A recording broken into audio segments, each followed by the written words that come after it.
آج ہم ایک بہت ہی خاص کتاب قرب حق کے کچھ پہلوؤں پر بات کریں۔ یہ حضرت مخدوم سید صفدر علی بخاری، جنہیں قلندر پاک بابا بخاری کاکیاں والی سرکار رحمۃ اللہ علیہ کے نام سے جانا جاتا ہے، ان کی زندگی پر ہے۔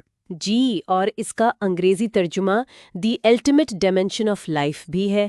لکھی ہے یہ ان کے روحانی وارث سید شاکر عزیر صاحب نے۔ اچھا، سید شاکر عزیر صاحب، وہ تو خود پی ٹی وی کے بڑے نامور پروڈیوسر رہے ہیں۔ جی ہاں، بالکل۔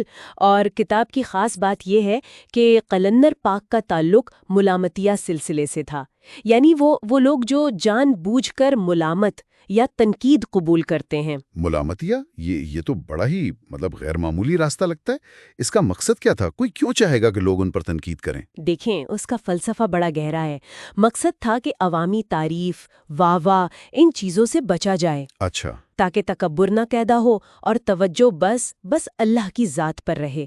کتاب میں مصنف لکھتے ہیں کہ قلندر پاک سمجھتے تھے کہ یہ ایک طرح کا شارٹ کٹ ہے انا کو توڑنے کا۔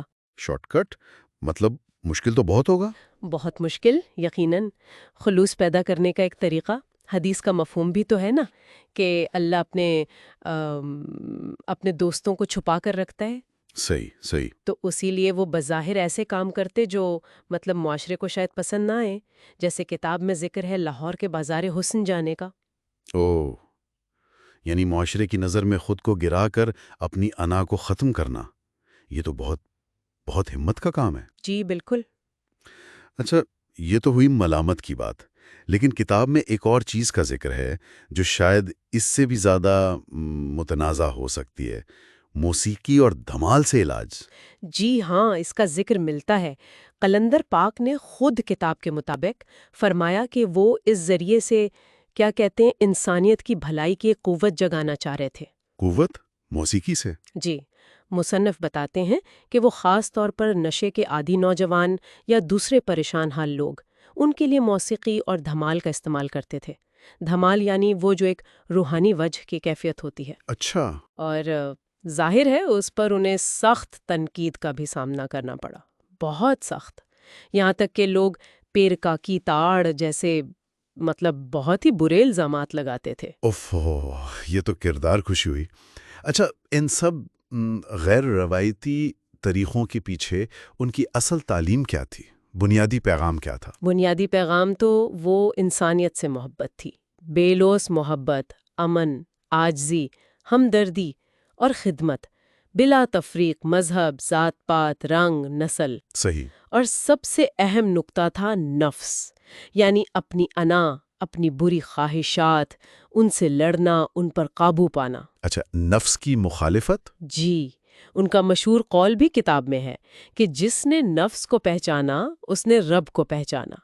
وہ لوگوں سے کہتے تھے کہ بھئی اپنی کم از کم ایک بری عادت چھوڑ دو، بس ایک۔ واہ، یہ تو بہت عملی بات ہے۔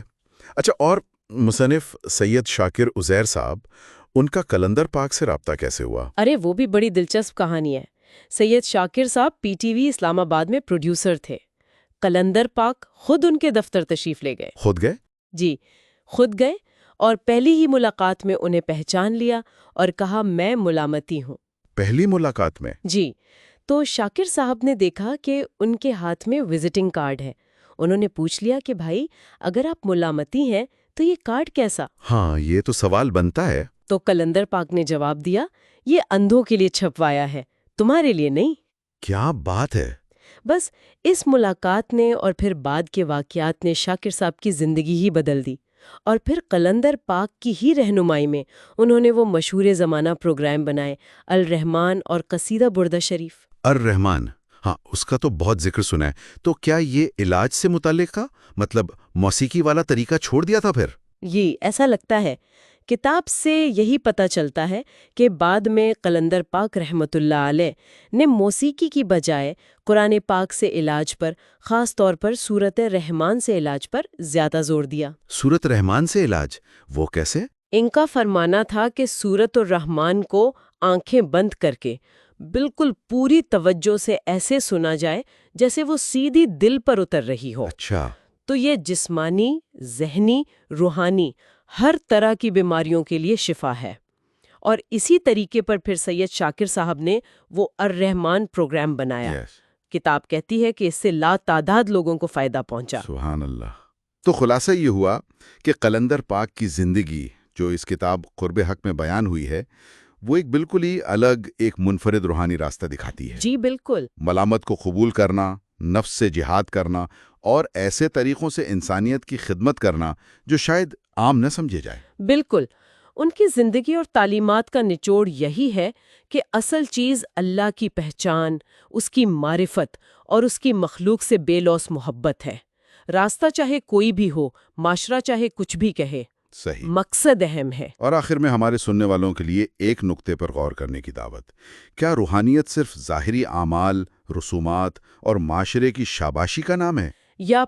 یا اس کا اصل جوہر، جیسا کہ ملامتی راستہ اشارہ کرتا ہے، وہ نفس کے خلاف اندرونی جنگ اور خالق کے ساتھ ایک چھپے ہوئے ذاتی تعلق میں ہے؟